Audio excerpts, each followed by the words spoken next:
What up, my friends? So, there's no way that I was voting for these Democrats, right? But, so I was either going to not vote or I was going to vote for Donald Trump.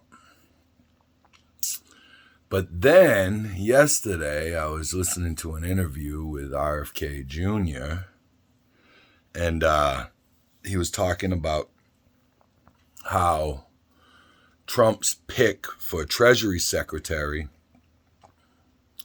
or at least one of the names that he's throwing out there, is Larry Fink of BlackRock.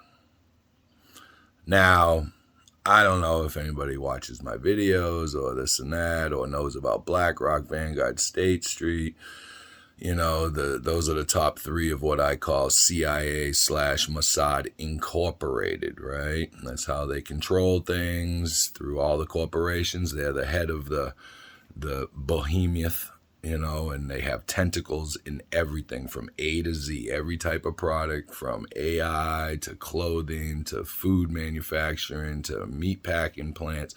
They're deeply invested in China's surveillance state. A lot of their money goes into investments in the surveillance state in Israel, CrowdStrike, all these things. You understand what I'm saying?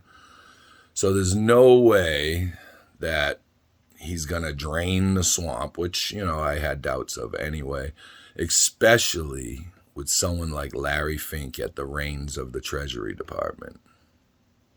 I mean,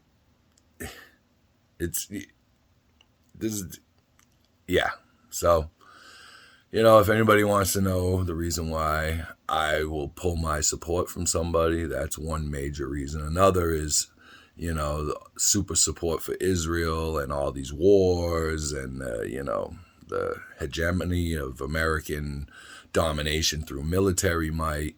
You know, meanwhile, our roads, bridges, institutions, our schools, all falling apart, all failing. You know, I mean, you just seen the Secret Service woman, you know, the head of the Secret Service say, oh, I take full responsibility, but not render her resignation. No one's being fired. And in some of the other security failures they had, they asked her, well, was anybody fired in those matters? And she goes, oh, no, they were reassigned. So no one... You know what I mean? It doesn't matter which side of the aisle. I mean, I guess if I'm going to vote, I'm going to vote for RFK Jr. You know, I can't see past the whole BlackRock Larry Fink thing. Sorry, Trumpers. I mean, I get it, you know.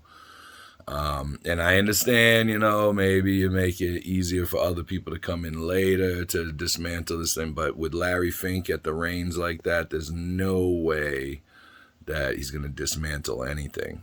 And it's unfortunate, you know, especially after all that's happened, you know, denial of services with the Secret Service, this whole CrowdStrike thing, the web going down, banking being down. I mean, you know, they want to tell you that you don't need a weapon to defend yourself, but there was a 24-hour period here in New Hampshire where there was no 911. None. You couldn't call 911. You couldn't get services. You couldn't get emergency services. So, you know, it's like a slow motion freaking nightmare that we're in, right? And they're all connected.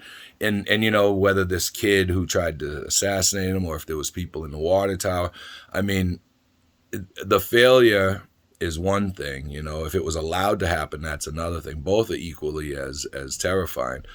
And those are all the same people who are controlled by CIA, Mossad, Inc., BlackRock, Vanguard, State Street, Carlyle. You know, there's a bunch of them. So yeah, I can't throw my support that way. Sorry. You know, if something changes, maybe I will. But you know, there's still a bit of time until November for sure. All right, take care, everybody.